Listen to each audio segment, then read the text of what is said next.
আমাকে বলা হয়েছে আমি সুদখোর, বহুবার বলা হয়েছে। আপনারা সেটা গ্রহণ করেন নাই, কারণ গ্রামীণ ব্যাংকের মালিক আমি না। সুদ যদি গ্রহণ করে থাকে, সে গ্রামীণ ব্যাংকের মালিকেরাই গ্রহণ করেছে।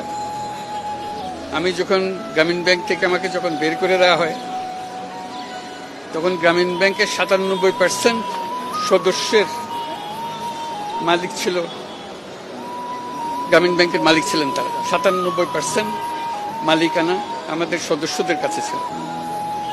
সুদ যদি গ্রহণ করে থাকেন, তারাই গ্রহণ করেছেন।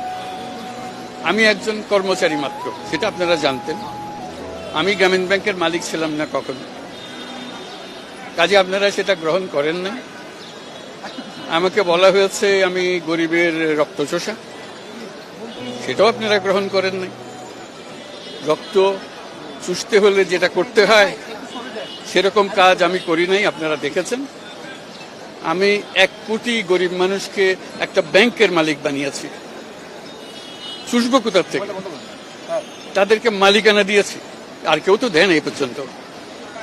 এটা তো সত্য ঘটনা, এখনো আছে তারা মালিক।